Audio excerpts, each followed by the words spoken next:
Hi, you're audible. Can you hear me? Yes, sir. Ah, Yes, sir. Yes, sir.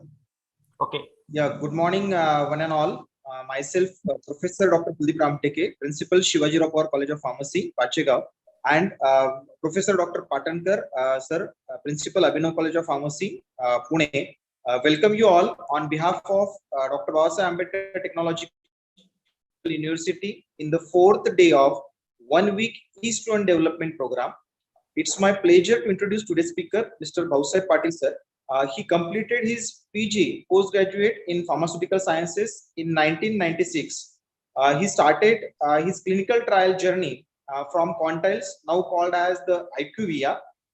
He is having 25 years of experience in the field of clinical trials. He focused on productivity, delivery, as well as the quality in the clinical research industry. He did attended the residential middle management development program arranged by the prestigious organization that is Indian Institute of Management, IIM Ahmedabad. He focused on the quality and hence the Quantiles relocate him to the Singapore in 2008. Then from last 7 years, he is giving his services to the Europe, that is in the United Kingdom. Presently, he is working as a head business operations in England, United Kingdom. With this brief introduction, I request Mr. Babasaheb Patil sir to guide us regarding the career opportunities for pharmacy students in the clinical research. Please, Mr. Patil sir. Thank you very much, and uh, very good morning to everyone. Before I start, I just want to check two things. One, is my voice audible? And second, can you see my first slide on the screen? Yes, sir. Yeah, Okay, we can see the screen also, and you are audible. very good. So once again, thank you so much, and everyone, Dr. Alurkar, Dr. Patankar, as well as I think many others. And sorry, I'm forgetting the names, but just before I start, I had a pleasure of visiting Batu University. I think probably about maybe 15 years ago when I was in India. And I think I was in Mumbai, and we were on our short vacation. And on our en route, my cousin used to study there, so have seen the university and still have those memories. And second, probably some. I also had some of my education in the Raigarh district near Mahad. There is a small village called as Nate. So I studied there my year sixth and seventh. My father used to be a secondary school teacher. So, and with that note, once again, thanks everyone.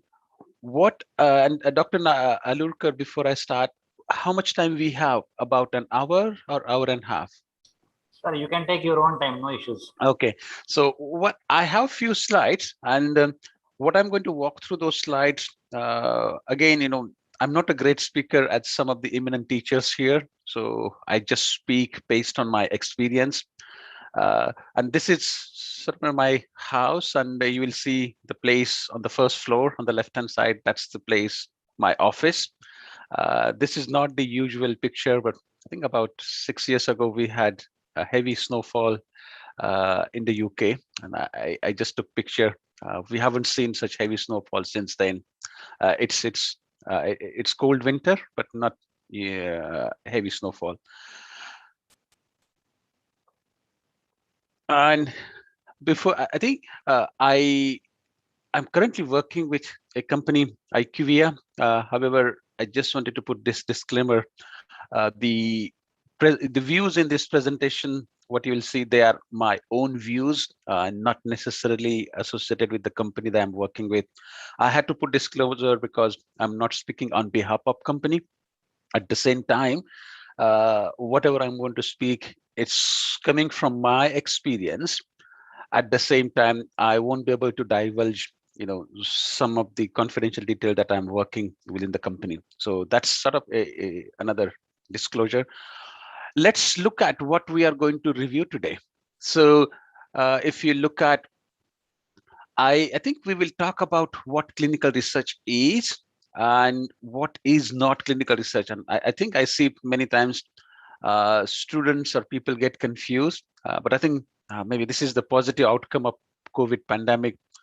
I have seen many people have started about talking about clinical research, how new drugs are produced, how the vaccine has come up, and which is good thing because there is tremendous awareness in even layman community. So we will talk about that. We will also then switch over to understand what are the career opportunities in clinical research. And then I want to sort of take our discussion to understand what are the qualifications required and the skills, and these two are two different things. We will then look at what skill gaps we have in the current scenario and how one can acquire such skills. So that's what my talk is. Ideally I would like to keep our discussion sort of two-way dialogue. So in case if you have any questions, please raise those questions in chat. In case if you'd like to ask in person, let's see if we can do that. And and then I will be happy to address as many questions in this hour and a half's time. Let's talk about the clinical research. And I think before I do that, I also want to wish all the pharmaceutical community a belated World Happy the Pharmacist Day. Does anyone know why we do celebrate Pharmacist Day? And maybe if you want, you can just type your answers in the chat function. Let's see how many of us recollect why do we celebrate World Pharmacist Day. Or if any one of you wants to answer question live, that is also okay. And I think that is my way of keeping this meeting with two-way dialogue and not just me speaking.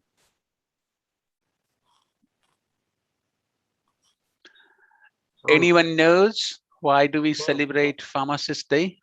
It is suggested by International Pharmaceutical Federation, and from 2009 it is celebrated, and 144 countries and the different pharmaceutical associations are the members of International Pharmaceutical Federation, and this day is celebrated, and it is proposed by Pharmaceutical Federation of Turkey. Yeah, excellent. Yeah, I think I could just 4 days ago I had another session at another university, and I just asked that question. Sometime I think we celebrate certain things, not necessarily understand why do we do that. And I think that's where my next sort of question we will address. Why do we conduct clinical research? And does anyone know which is the, if we look at the, there are so many people still dying around the globe. What is the number one killer in terms of disease? Any ideas which disease is causing maximum deaths across the globe? And is that cancer? Is that diabetes? Is that COVID? Is that HIV? So any ideas? And you can type your responses in the chat function if you can.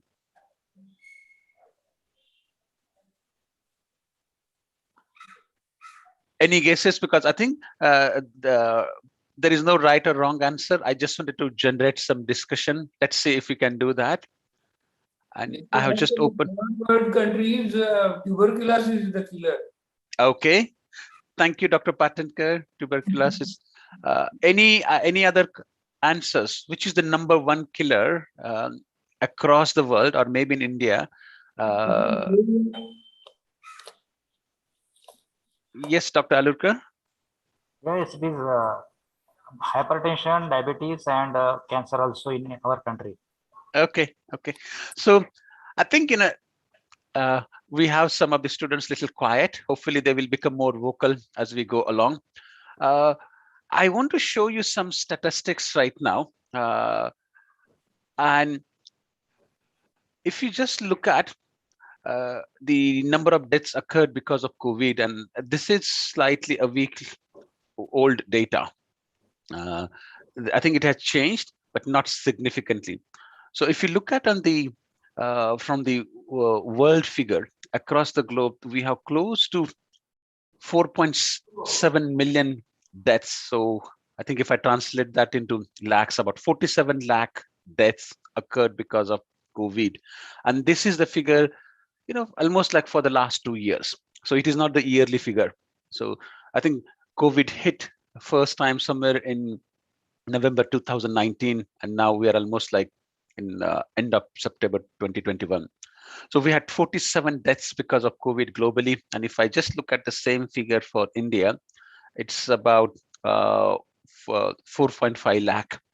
And I think many times generally we tend to think, this is because we hear all of this in the news media, you tend to think this is sort of the causing maximum deaths. But if I just show you the statistics, which was presented in the Our World data, and which is sort of quite credible statistics. And this is the statistics of 2017, just in 1 year. And as you can see, there are about, I think, 5 or 6 times more killer. So cardiovascular disease, that has caused close to 18 million deaths, about 180 lakh deaths globally. Cancer, about 10 million, close to 1 crore. Respiratory, about 4 million. So I think if you look at that, the number of deaths compared to COVID, there are a lot of other unmet medical needs which world is grappling with, and for which the pharmaceutical community or the medical community, they're trying to find effective treatment. Again, interestingly, we'll see that dementia, which is hitting some parts of the Europe or Japan, primarily because these countries have some of the oldest population, and I think that population is getting hit by dementia, some of those disorders. So so this is sort of 2017 data. If I just look at the same data from an Indian context, things still do not change. So if you look at number one cause of death in India, it's still cardiovascular disease. The respiratory disease is another one, the cancer, the diarrhea. And again, if you look at those numbers versus COVID numbers, probably COVID will not fall into those top 10 diseases, which has caused the death. And again, if you just recall the death, 4.5 lakh deaths, it's over a period of 2 years versus this 2000 data is just for the period of 1 year. So I think that's sort of another thing. We tend to think COVID is causing pandemic, yes, but there are many other things world is grappling as a disease burden. This is more recent data from 2019, wherein you will see in 2019 world experienced close to 55.4 million deaths, again about like 550 lakh deaths. And you will see the top 10 causes of deaths account for 55% of those deaths. So if you look at ischemic heart disease, accounts for 16% of those deaths. Stroke, again, it is part of that cardiovascular family, 11%. COPD, which is the chronic obstructive pulmonary disease. The causes of COPD, they are different. So in the US, Europe, the causes are more smoking, versus in India, it is more towards the pollution, the air pollution, that's the cause. Even if you see the neonatal condition, the lung cancer, the Alzheimer's disease and dementia we just talked about. And interestingly, you will see 7 of those top 10 diseases, they are non-communicable diseases. And what do we mean by that? They're not sort of transmitting from one person to the other. So think about ischemic heart disease, stroke, or the neonatal condition, except this lower respiratory tract infection. I think that is more the transmittal disease. And I think in today's world, we call these diseases as more of a lifestyle, like ischemic heart disease, stroke. And I think because of the sedentary lifestyle, we have more disposable income. With that we tend to exercise less. We end up eating some unhealthy food. And I think that is sort of the major sort of cause, which was not the case maybe 30 years ago. And if you just look at similar statistics, maybe in year 1950 for India, you would have seen neonatal condition or the other like polio. So those were sort of was some of the major illnesses that we are grappling, and we have got good control on that these days with the better facility. And that's why you don't see like tuberculosis right now amongst top 10. It used to be top 10 maybe like 30-40 years ago. So I think we understand now. So what is the unmet medical need across the globe, where we are still trying to find effective treatment, and hence the clinical research is done. So if I look at the clinical research, what it says in a layman's way, it is the branch of healthcare science that helps us to study the safety and effectiveness of any new drug or medical device, which is initially intended for human use, but it is not yet approved. And if it is studied and found effective, then that can be used for prevention, treatment, and diagnosis of disease. So that's sort of the simple definition of clinical research. And again, if you understand why do we do clinical research, it is critical to meet that unmet medical needs.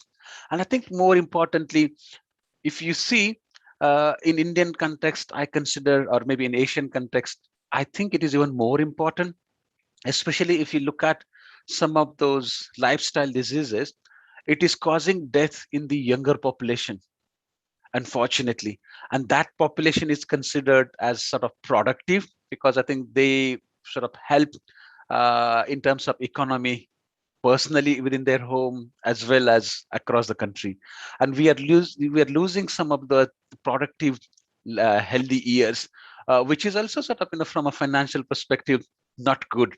And I think that is sort of one of the distinct advantage the Asian community we have. If you look at our younger population percentage, it is quite high compared to the Western population. And I think that's where you are seeing economical growth is quite high in the countries like China, India, compared to the West. So in order to do the clinical research, we conduct this clinical trial. I am not going into a lot of details. I think hopefully you have studied this in your curriculum. So for any clinical trial, drug has, it takes anywhere between maybe 10 to 15 years to, go all these phases, right from animal studies, toxicological studies, then getting entry into phase 1 clinical trial, which is done usually on the healthy human volunteers, the exception being for cancer studies done on the actual patients. But the phase 1 study is typically on a very small patient, healthy volunteers between 20 to 80. Primary aim is the safety, assessing safety of the drug. It is not the efficacy. So once you assess the safety, that drug is safe, then you try and study if it is effective against the disease for which it is intended to be studied. So what does that mean? If you think this drug has potential in diabetes or maybe in HIV, you try and see, in addition to safety, is that drug effective and at what dose that drug is effective? And that's the phase 2 study. And slowly, as you establish the safety and dosing, you continue more clinical trials, which is in phase 3 across diverse population, like different ethnic group, to see if that drug it still continues to be safe and effective. And once that is identified, that's the time where the drug is then the data is submitted for the regulatory approval, such as US FDA, MHRA, subsequent to which they get an approval. And after approval, there is still obligation to the pharmaceutical company to conduct post-marketing clinical trial to understand what are the long-term side effects of that drug. So I think that's the sort of whole clinical trial process. Now you may have sort of seen the clinical trials conducted for vaccine, and once the vaccine came out, I think around December, the UK regulatory agency was the first one to approve the Pfizer BioNTech vaccine for the treatment of prevention of COVID. And I think subsequent to that, they have still asked the pharmaceutical company Pfizer to collect the long-term effects of the drug. So none of this vaccine, I think it is interesting, they haven't received formal approval. It is the emergency use approval. And it is an obligation to pharma companies to provide that data, and based on that, they will get that permanent approval. So hopefully, I think that gives you a flavor of the clinical trial, what are the phases. And I want to switch on to the next topic just to understand what is the difference between clinical research and clinical practice. And then I just want to take a pause here to see, am I continue to be audible, and if there are any questions.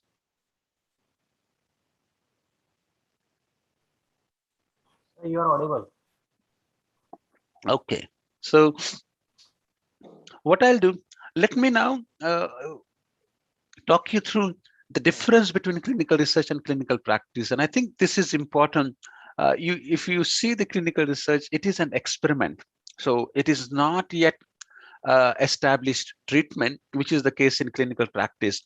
So for example, until last year, when these vaccines were researched as a part of clinical trial, that was clinical research. It was still considered as an experiment. Now that vaccine has received that emergency use approval. So therefore, it is considered as a treatment. I won't call that as an established treatment because still we are yet to receive formal approval. But then, because of the pandemic, this has been, given approval to be used in the clinical practice. So that's one first difference. The clinical research is done in a controlled environment. And what does that mean? Typically, when these studies are conducted, they are done with some strictest guidelines. Each patient is informed with a proper informed consent form, which is explained in his or her native language.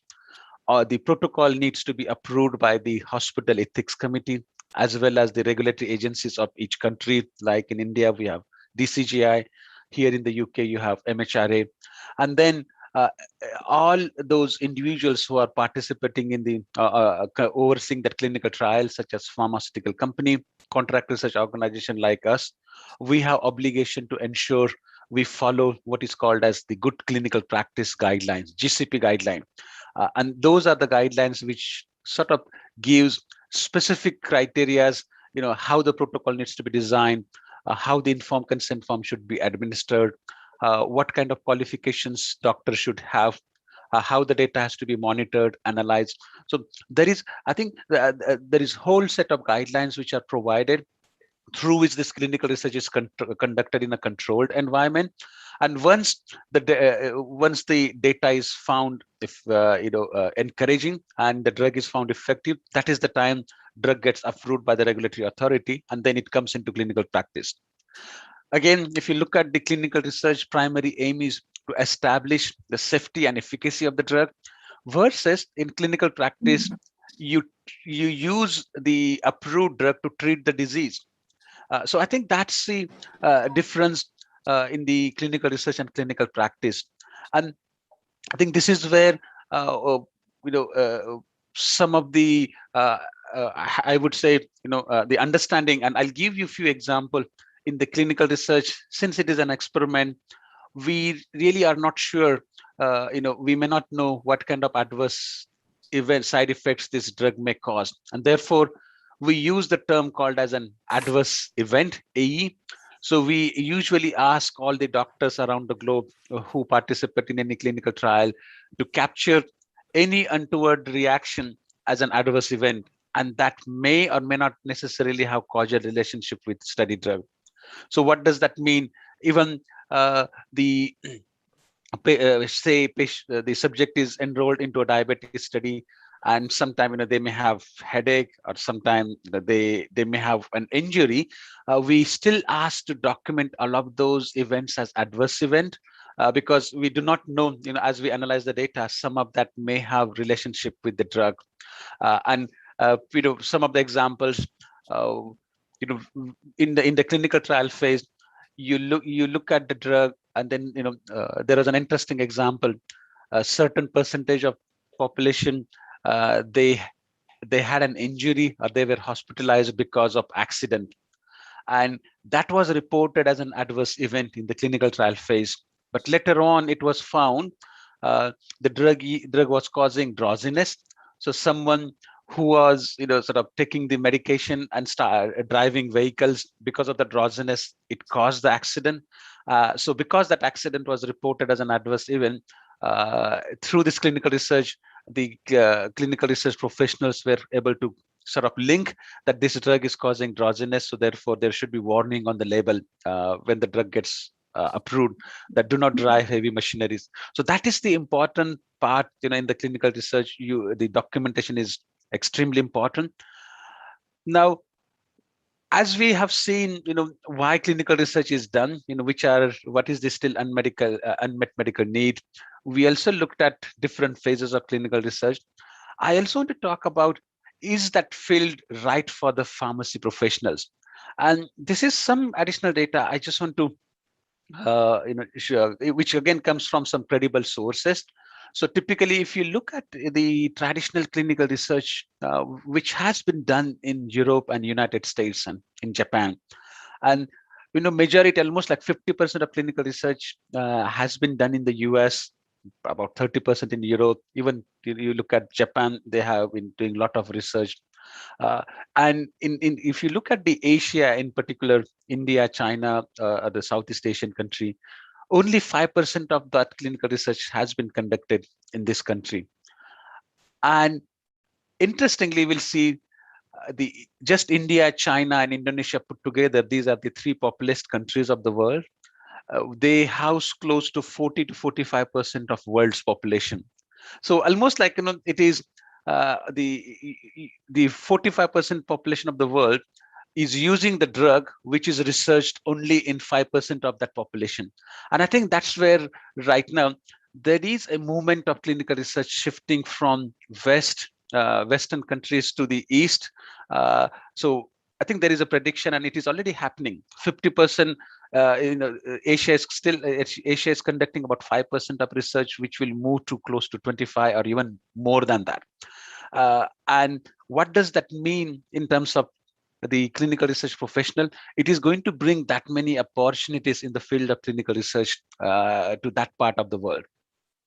I would also think, in terms of within Asia, India comes at a distinct advantage. The reason being, this is something I think you may or may not be aware, but the language of the professional education, of course, in India it is in English. So we study pharmacy curriculum in English.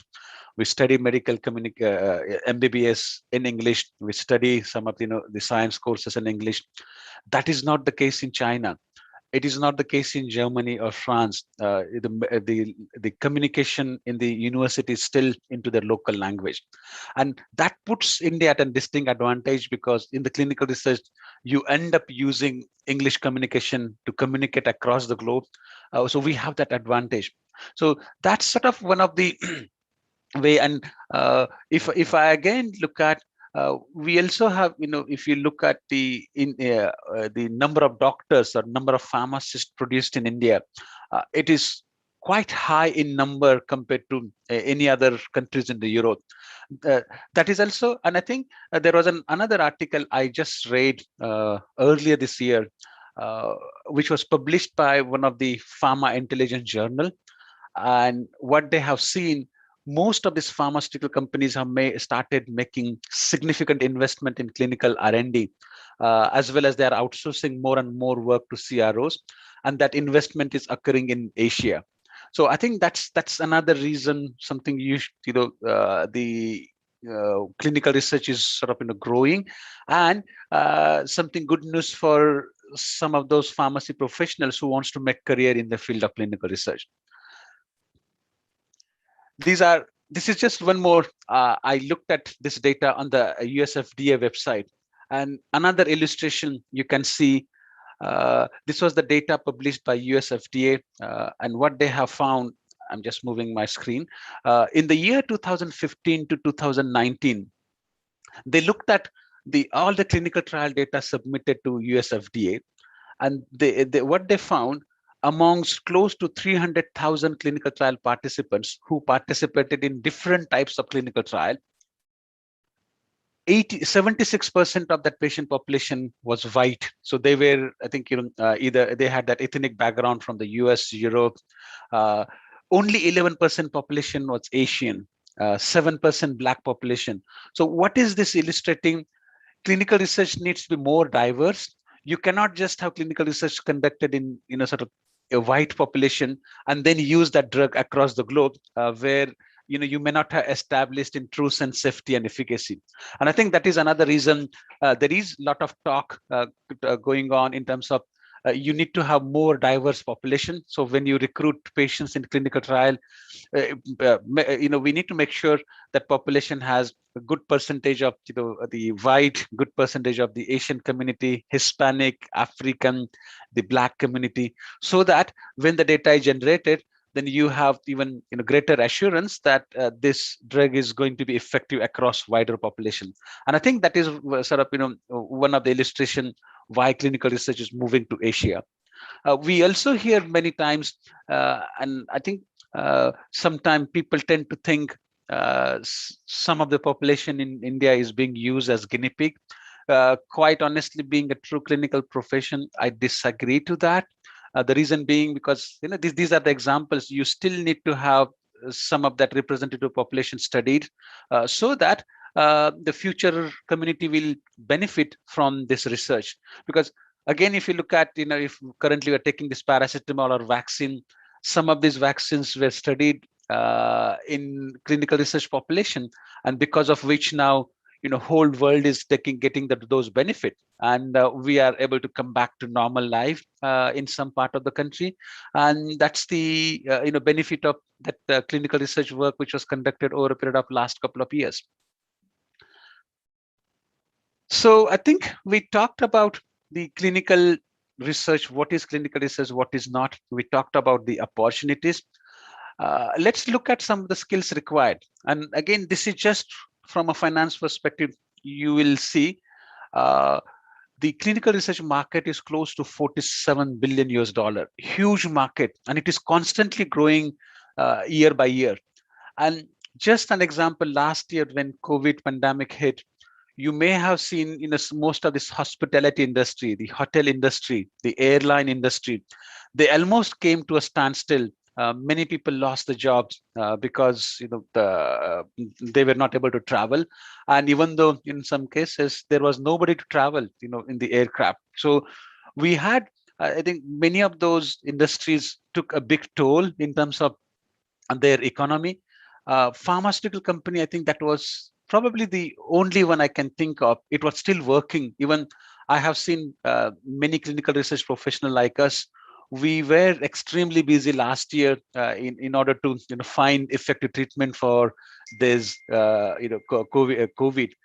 So again, I think I want you to be aware, and you should be thanking yourself. I think this is a unique profession, and the way I would like to see, till the time there is life on Earth, we will still be needed. And this clinical research, even if we look at it, still never-ending process, because as you can see, we need to do a lot, and lot needs to be accomplished. However, as I say, there are excellent opportunities for pharmaceutical professional. In my opinion, I think there is still gap within what pharmacy profession gets study in the university versus what they need in the industry. So what I'm going to do, let's focus on some of the skill gaps. And before that, this is just another slide just to show you another sort of a proof point how this clinical research is growing more rapidly in Asian context. So give an example on the left-hand side. These are, number of, I think some of those top 10 clinical research organization. IQ being, the company that I represent, the Covan, Seniors. And just to give an example, when Quintiles started in India about in 97, 98, we were about, I think, 15 people. It's an US company. So we were 15 individuals representing Quintiles in India at that time. And that time, Quintiles was close to, I think, 6,000 people across the globe. So out of 6,000, we were 15. And now I think even this 58,000 number is small. I think we are close to 70,000 employees globally. And out of 70,000, close to 20,000 employees are just located in India. So that's the growth you can see, and it is not just for IQVIA, many other companies. So again, hopefully you will realize the number of opportunities each of this company or the clinical research is bringing, not just to the sort of in terms of pharmaceutical companies, but more and more clinical research is happening in Asia, and that's why we also need some of these trained clinical research professionals at the hospitals, either to work as study coordinators or investigators or pharmacists. I think this is just a slide which talks about what are the various roles are available in the clinical research industry. So, starting at the basic role as, clinical operation, where, you could look at as, entering as a project assistant, project associate, then becoming to clinical research associate, clinical lead. As you get that experience, then, you possibly you can think of, managing the program as a project manager or project leader. There are also lateral career opportunities wherein managing regulatory affairs. So, what are the regulatory submission requirements for each country? How the study, what are the startup activities in the clinical trial? The medical monitoring, which is more for the medical community, because all the safety data needs to be monitored. So those are the additional fields. As I said, clinical research hospitals, wherein there are number of roles as clinical research coordinator.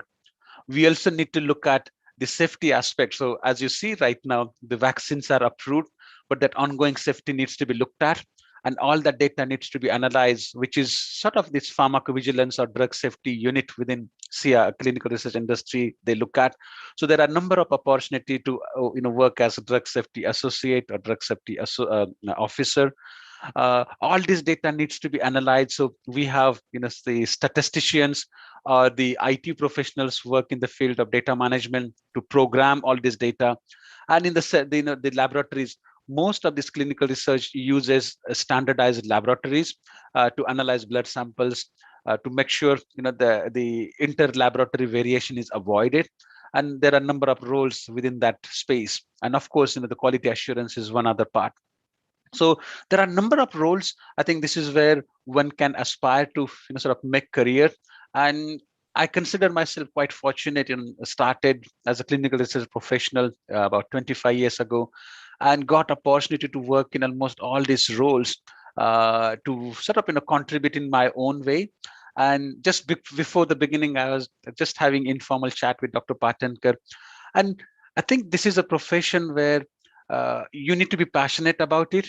It is not just you are earning your salary and then you just forget what you do at work.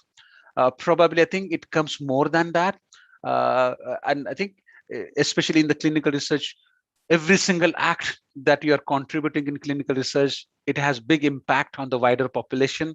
So whatever work you do, it should be of highest ethical standards. Just think about and when we had this COVID pandemic last year, and I think many of people like me, we have been working more than 10 hours, 20 15 hours a day, because I think we consider that as our responsibility.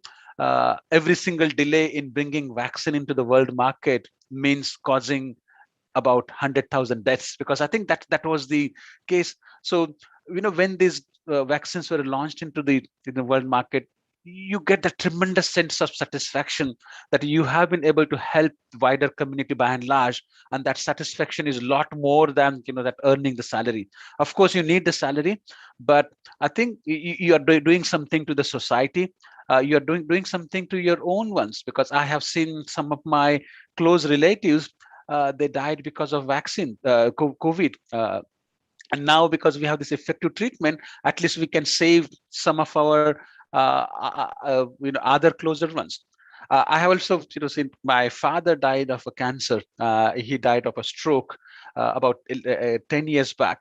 And now I'm seeing some of the research activities are conducted in that space, because of which my way of thinking, if I couldn't save my father, I can save somebody else with my little contribution. So I think that is the sort of sense you need to have. This is not a 9 to 5 job.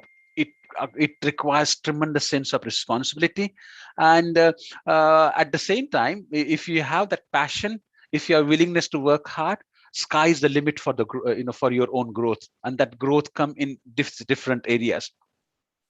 So with that, and I'm just so we looked at the clinical research. We also looked at the let's look at now what are the skills required for to make an entry into clinical research. So as I said, any sort of life science graduate, in particular pharmacy, medicine, and it could be B Pharm, PharmD, M Pharm. I think that is a good qualifications to start. And as I said, English is our first language, so which is something is really good. I know it is obvious, but as I stated earlier, that is not the first language of studying any professional curriculum in many other countries. So those are sort of skills required. And in addition to that, many roles in clinical research requires frequent travel, and the travel may be within a country or across, because when you conduct clinical research, sometimes you may be working with, say, some of those top 10 neurologists of India as investigator in your study. And likewise, some of your colleagues in other countries, they may be working with those top 10 cardiologists or top 10 neurologists. And I think this is sort of fantastic opportunity. I have seen had pleasure of working with them or interacting with them hours together, which would have been just impossible if I was not a clinical research professional. And I think over a period of that, that professional relationship has gone into sort of the personal relationship. So even though I'm not in India right now, I still have good connection with some of those neurologists, some of those diabetologists, cancer specialists. And I think that's another sort of way of thinking. This role also requires very good understanding about good clinical practice guideline. What is the role of ethics committee? What is the role of regulatory authority in clinical research? Nowadays, you hear a lot of talk about artificial intelligence, machine learning. You talk about Lean or Six Sigma principles. So how that is applied in the clinical research to speed clinical research activity, how the safety of patients is taken care of, how the efficacy is established, what are the different regulatory guidelines in clinical research, such as the ICGCP or European the EMEA guidelines, the MHRA guidelines from the UK perspective, how these Japanese guidelines on clinical research are different to the Indian guidelines managed by CDSCO. So I think those are the additional skills you need to have.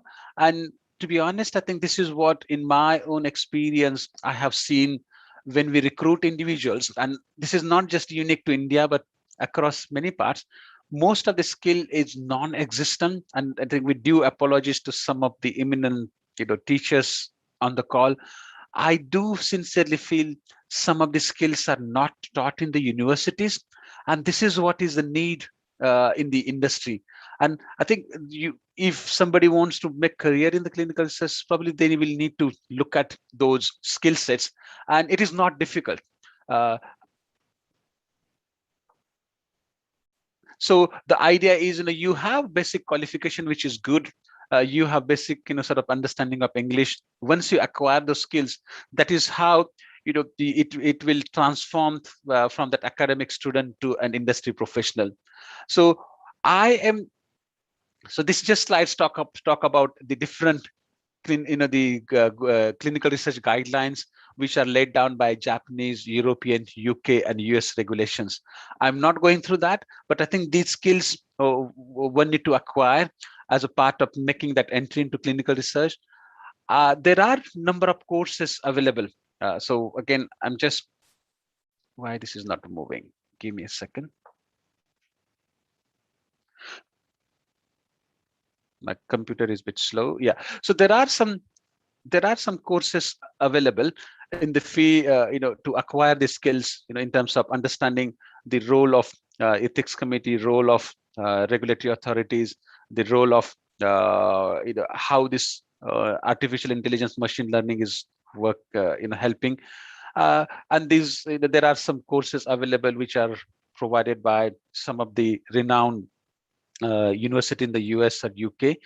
Quite honestly, I think the charges are quite high. On the other hand, there are also some courses available in India. But I think what you need to have to make sure you acquire those skills. And I am going to show you, this is something as a part of my own passion. I have been conducting, some of these lectures to some students who are keen to make an entry. So almost have designed on my own 6-month curriculum course.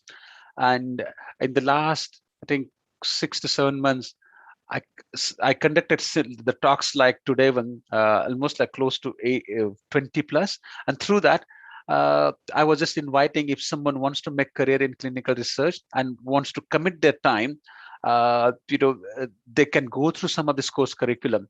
And I have some of these 3 students who attended this course curriculum. And then, I'll just take a pause here and you can hear from them how this curriculum has benefited them. So let me just give me a second. So Dr. Alurkar, can you still see my screen? I'm just going to play the video and I will pause there and take any questions. So we have almost 1 year into the meeting. Dr. Alurkar? Yeah, we could not see the video. You are playing some video? Okay. Yeah, so I'm just going to play the video now. So give me a second, please. Yeah, please. I'm going to share once again.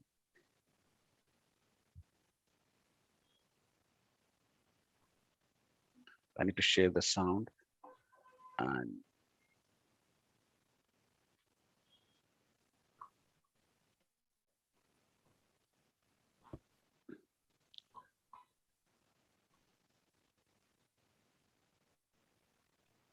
I'm just trying to play the video. Hopefully this will work.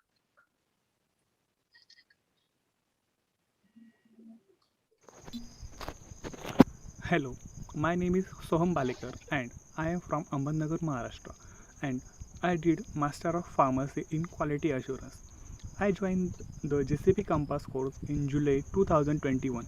Before joining the course, I don't know much more about clinical research. Actually, our academics didn't teach about what is subject safety, what is investigational product, what is protocol compliance, how electronic record works in clinical research, and mainly about independent ethics committee or institutional review board in clinical research. I had just basic knowledge, but after joining GCP Compass certification course, now I have a lot of knowledge about clinical research and I exactly know about what is clinical research. Our sir Babasaheb Patil taught us the topic which academic syllabus. So I think this is just one. There are a couple of other, I think, students' testimony, but I'm not going through that. So let's then open the question, floor for any questions. So I'm happy to answer any questions. So Dr. Alukar, over to you in case if any students or teachers have questions which I can help answer. Yeah, students, you can type in chat box for any questions, and I will also see any question is there on YouTube. Sure. I would like to inform you that our university has taken the decision to include AI in the syllabus. Okay. So in 7th semester from coming year, the AI will be there, and hopefully we will get back to you for any kind of help we may require in designing the syllabus. Yeah. And I think, so it is really good. And just to comment on that, the artificial intelligence, I think those concepts are excellent. And, last year, especially in the vaccine development, and I think this is something many times people think. On one hand, you are saying clinical research takes anywhere between 10 to 15 years. Yes. And on the other hand, you say that you were able to produce effective vaccine in just 12 months. How that is possible? Does that mean some of the safety aspects were compromised? And I think that's where, if you just look at, and even quite honestly, when I was going to take vaccine back in December here, my mom back in India, she was discouraging me not to take vaccine just thinking, this is not safe, it is not. And then there is a lot of informal publicity going on. This vaccine is not safe. It has been produced to reduce the population of the world. So you should be careful. It will make you impotent. And I think this is something I can confidently see, because I have lived with that vaccine development for the last whole a year and a half, how that vaccine has been developed, the strictest norm, and how that speed of vaccine development has done. So even if you look at the basic, this vaccine, the family of virus, COVID virus, it is not something scientists were not known. So it is the virus of, if you look at the SARS flu, which was more predominant in Asia in 2001. So it is almost like family of that virus. There was also Middle East respiratory syndrome, MERS, in South Africa. So scientists had good knowledge about this virus. And I think because what happened last year, whole this pharmaceutical community, including regulators and some funding agencies, they came together and they said that, now we need to do something about it urgently, and we need to stop the spread. So we had a lot of funding available. At the same time, I think it was clear guideline given. You can speed clinical research, but you cannot compromise on safety. And so what we did, just to give an example, typically in a clinical research, if patient has to report symptoms, they will visit the hospital every month. And then patient may say, I'm participating in the clinical trial, and last month I had a fever, or last month, I was hospitalized for treatment of something else. So it will almost take a month delay in reporting that to the doctor. That doctor will report to the pharma company, and then it will get analyzed. And by that time, you have almost like taken good 6 months or more than a year. What happened in last year?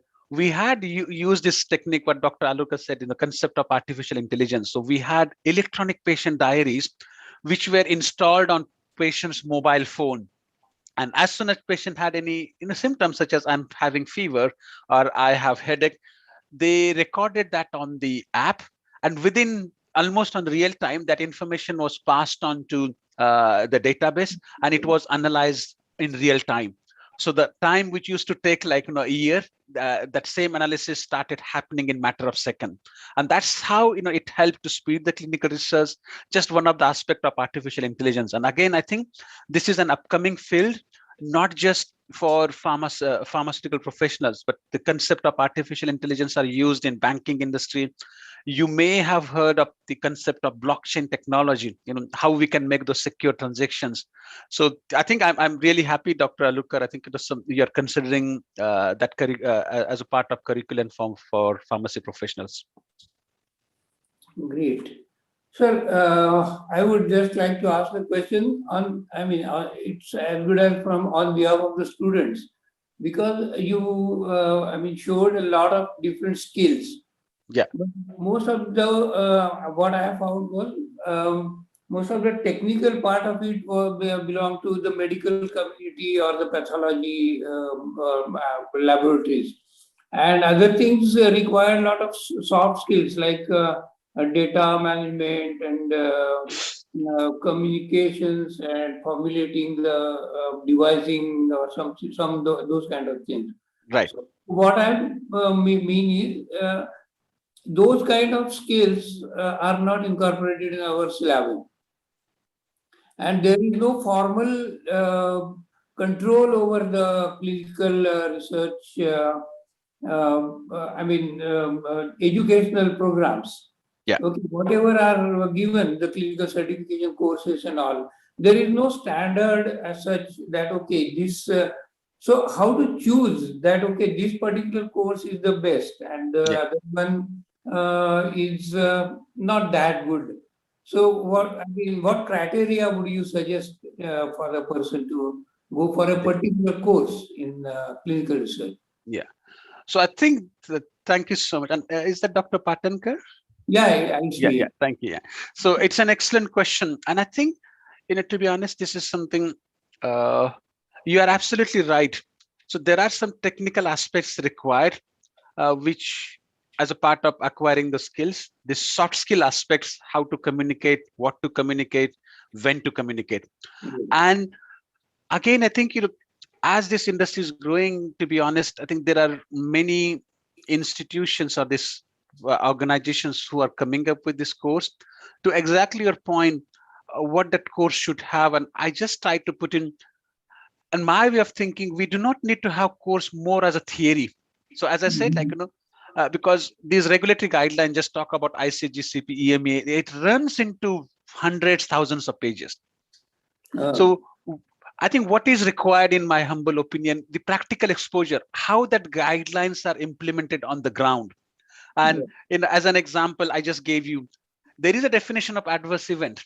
There is a definition of side effect, but how these two differentiate from each other by giving some example. And I think that is what is sort of, required as a part of that course. Then also, you need to have broader exposure. And you raised another important point. These guidelines are constantly changing.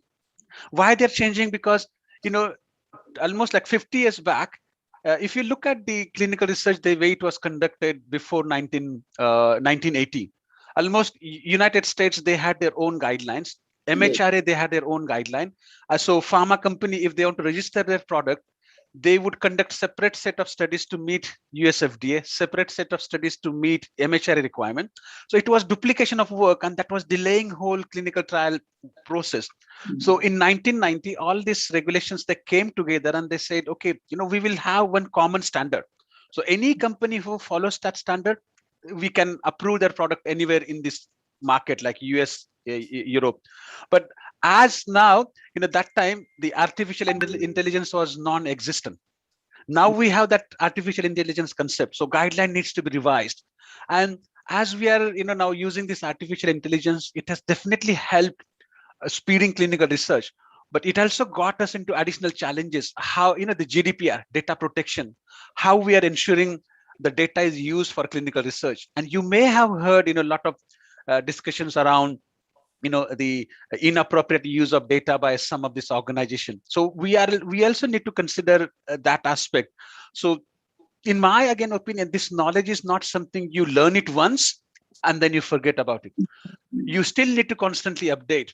Right now, the way I conducted clinical research 25 years back, I was clinical research associate. I didn't have my mobile. I didn't have my laptop. I used to go to the hospital, look at physical medical records. Now that had changed completely.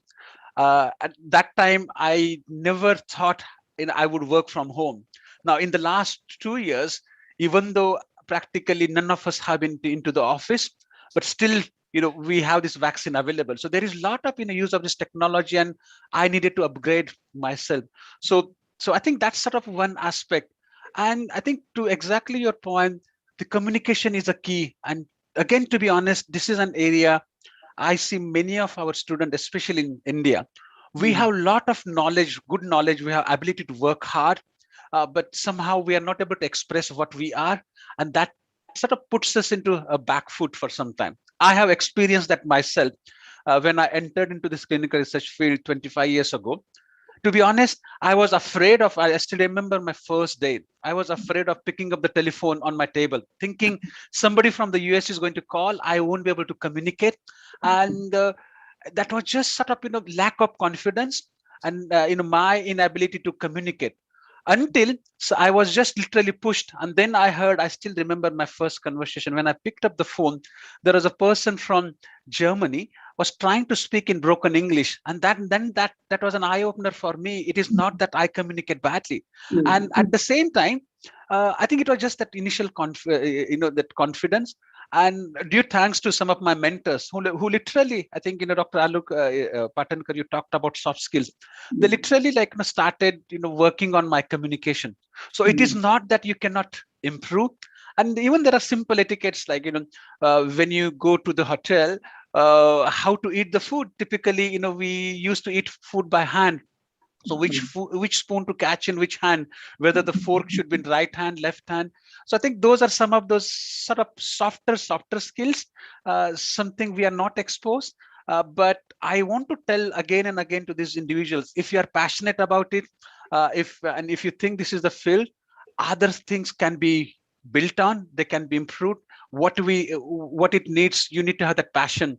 Even though if you don't know something, you work on it. And again, I have been, the student who you have seen in the previous slide, he came to me almost like 6 months ago and he said, I do not have good communication. I do not know if it is right field, but I'm passionate. I want to learn something new. And literally simple things like, can you go and watch 5 minutes news on BBC, on Aaj Tak English, and just try and understand. And over a period of time, you speak with me every week for 10 minutes in English. Let it be broken English. And over a period of time, that has raised his confidence. And what you see him now, it has been tremendous improvement. And quite honestly, I have been my own example, and the way I would like to think, if I can do it, everyone else can. Because I also study in a small village, and so with that, some of that exposure, and now I realize sitting here, managing team across the globe, just because somebody speaks good English, somebody dressed up very well, that doesn't mean they carry a lot of knowledge. So I think I think that was a long answer, Dr. Patankar, but there are a number of courses, and again, this is something I'm doing as a passion with these three individuals. So if there is someone who is really keen to invest the time, let me know. I'm I'm happy to spend the time. And there, of course, there are some certification agencies where you can get the certification, but you do not want to have certification for the sake of it. You really need to understand what is in the role. So, and I think that is something in the previous slide what I showed, there is almost like a 50-hour 20 modules. So you go one by one, ethics committee, how they really function, and then really translate that into the on-field knowledge, rather than just teaching what is available in the textbook. Okay.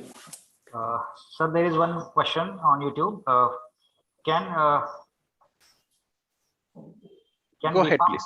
BPharm fresher students directly start their career in clinical research, and how whether or any training is required before entering into the field? Yeah. So I think in the BPharm qualification is good enough to make an entry. I have seen number of individuals in my curriculum with the BPharm qualification, MSc Biotechnology, or MPharm, PharmD. So I think that qualification is good enough to make an entry. And now, because of the growth, you still may end up getting entry into one of the field in clinical research, like say safety associate, pharmacovigilance specialist, clinical research associate. So if you have those good communication skills and some knowledge, you can make entry. In some cases, even without clinical research knowledge, you may be able to make entry, because there are so many opportunities available, but you may not go into the field which you want to go. So as I said, there are different roles. So I think the BPharm qualification is good enough. I also know in my previous session, student asked me question, if BPharm qualification is good enough, then why we should study MPharm, why I should study MPharm PhD. And I think that's we should not think, and this is something in a short term. Of course, as I said, BPharm and MPharm person, they may start at the same level in the, say, clinical research journey or any other journey. But as you move along, you are still getting that higher level of maturity, soft skill, because of your studies in MPharm or MPharm PhD. So even though you start at the same level, sometimes the growth of MPharm PhD may be faster because you have acquired some of the skills during your curriculum. And again, I think the way it works in any professional industry, it really depends on your performance, how you do it.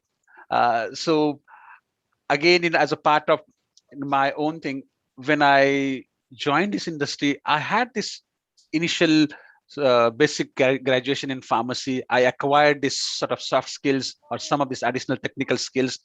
But then as I kept on working, I also got an excellent opportunity to attend management, three-month management course at one of the prestigious institute, IIM Ahmedabad.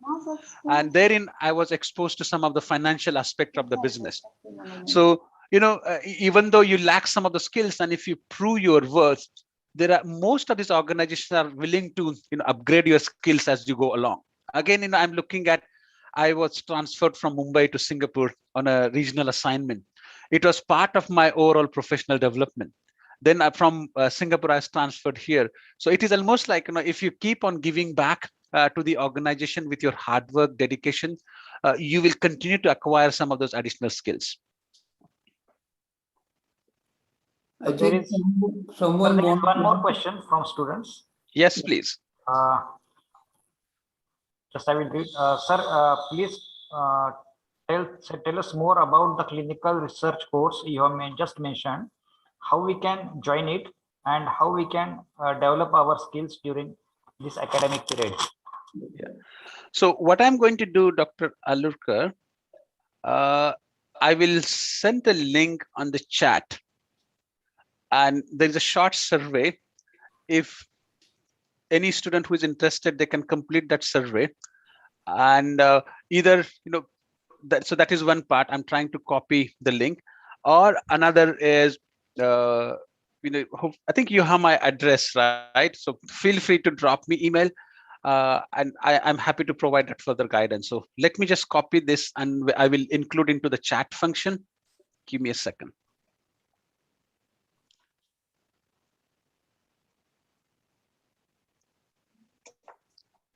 Hopefully everyone will receive the link to that survey.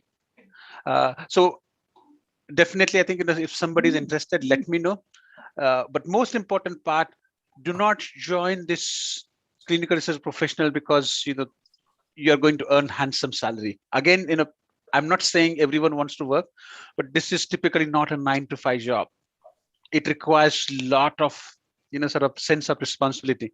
Almost like, think about if you are part of any clinical research program, because of your contribution, you may be responsible saving lives of millions of patients if you've done your job appropriately. On the other hand, if you haven't done that, we may be the cause for making damage to the society by and large. So that's my sort of one advice. Second, I think this is the course. It is not something like one-way communication. So there is a lot of this course is designed in a way to give practical tips, but at the same time there is an expectation each student will go back and do some of their homework on their own, maybe 5 to 6 hours a week, and then come back prepared. So it is like both ways. And the way this course has been designed, you do not have to mug up the knowledge. So if you attend, and usually I teach to these 3 students every Saturday and Sunday, about 3 hours every day. Sorry, it's 3 hours Saturday, 3 hours Sunday.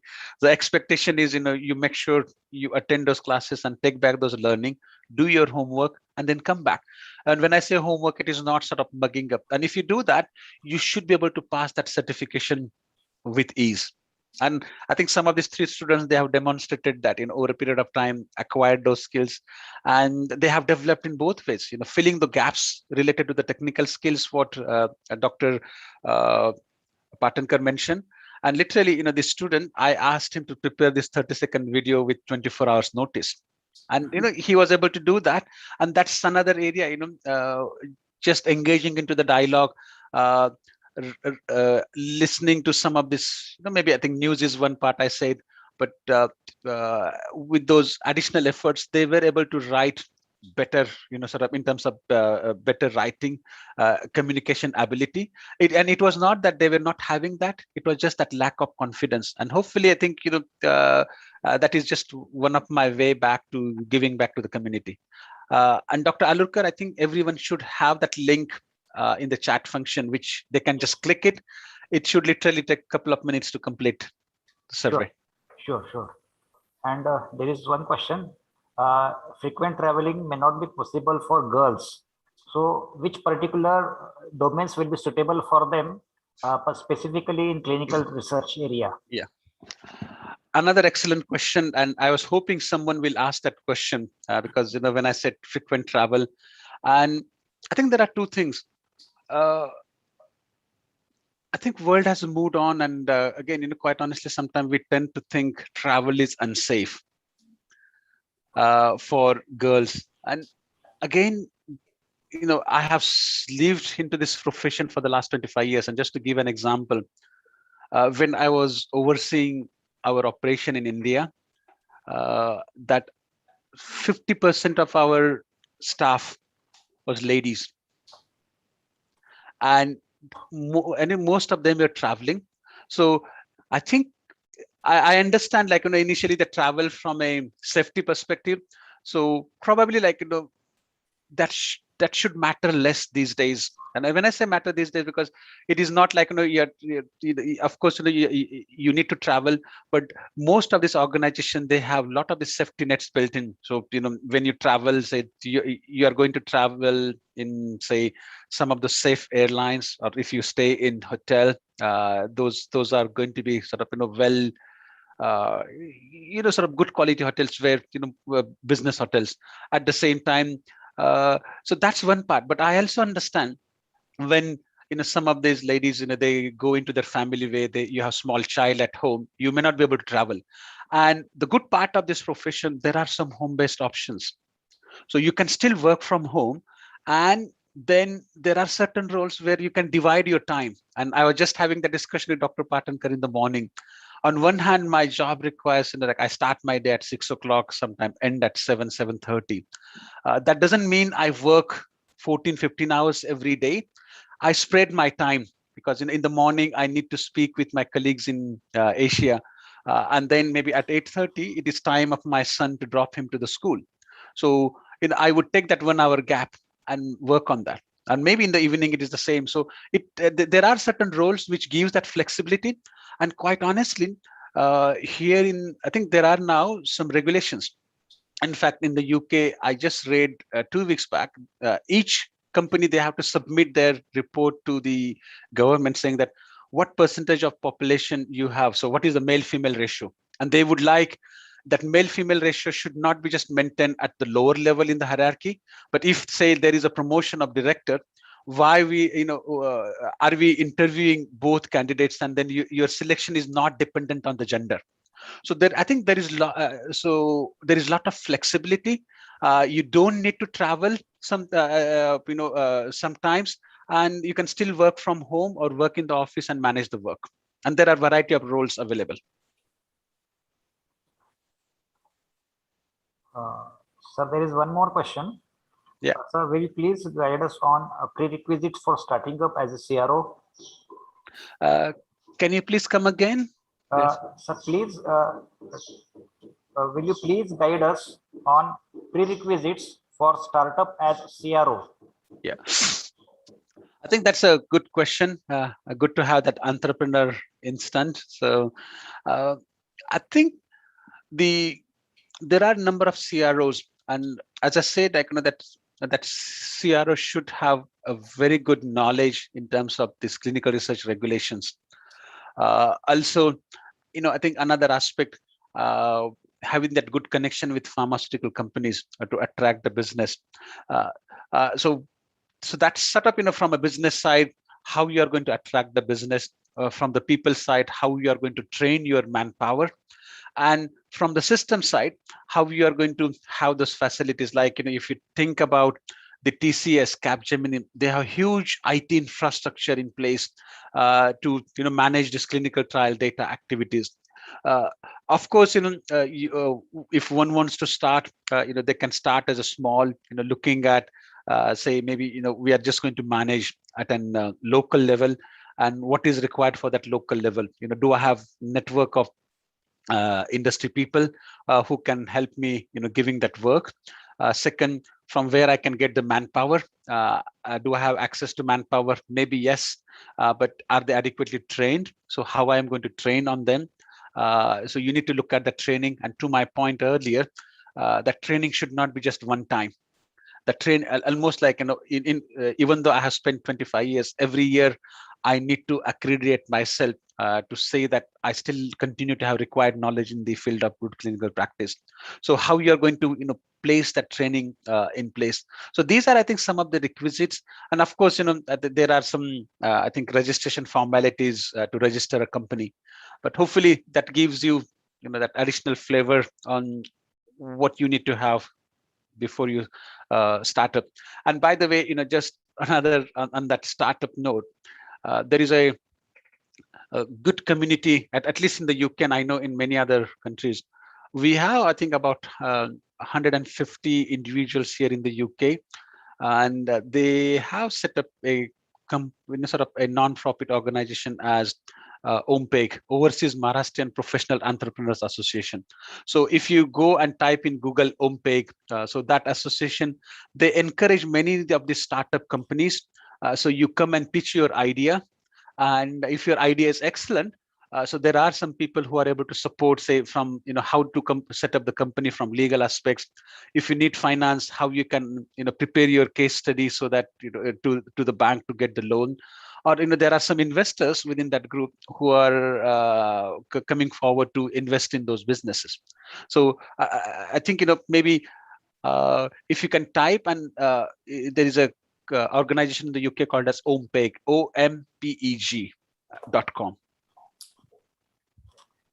So there is one more question.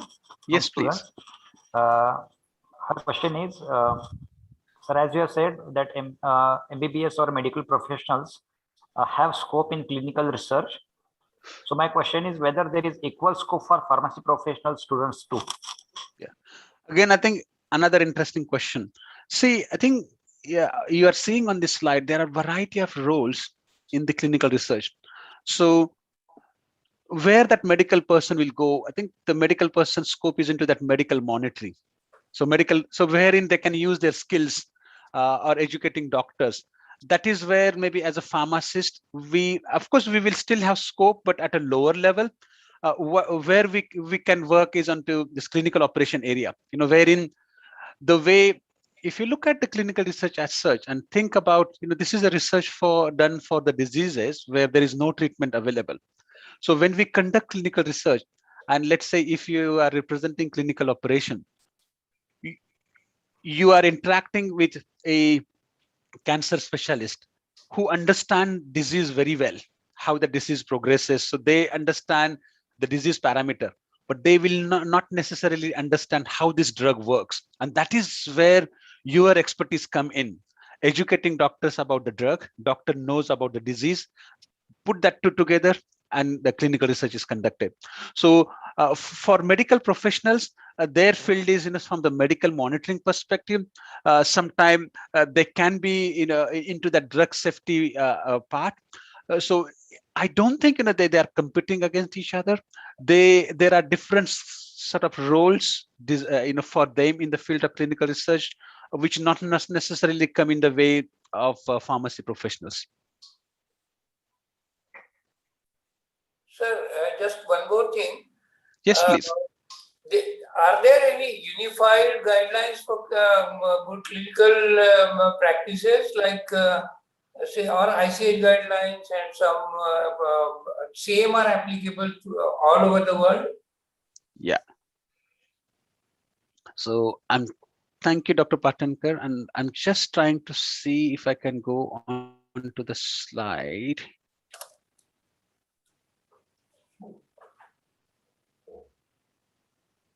So let me just make this a little bigger. So if you see right now, the ICGCP guideline, it is a common guideline, International Conference on Harmonization.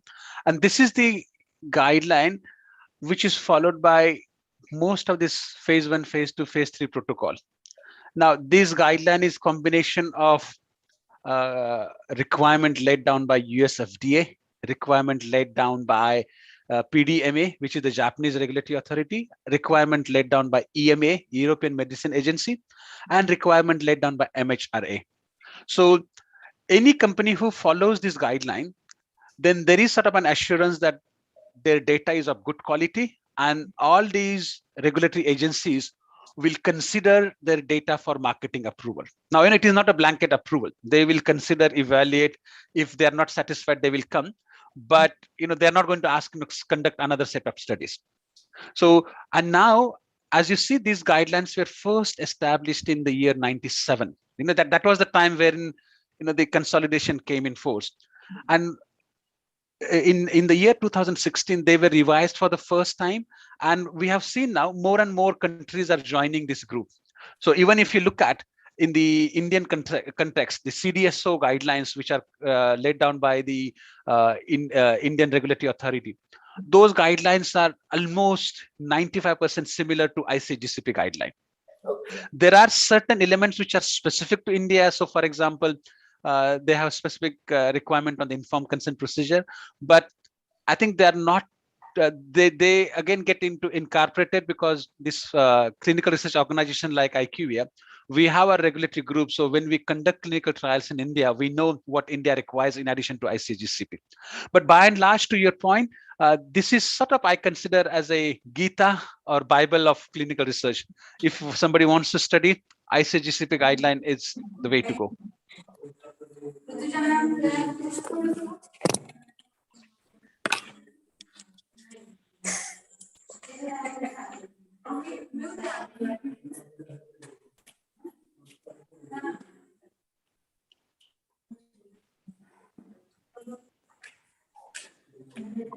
Hello? Who wants to speak? Because you are not audible. Hello? Yes, please go ahead. Hello? Who is it? No, I think we are hearing some garbled noise. Right, yeah. Hello? Dr. Azulkar? Hello? Are there any questions?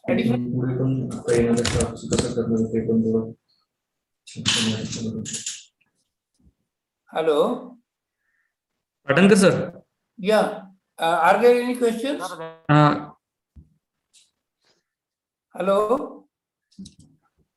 I think over, sir. Okay.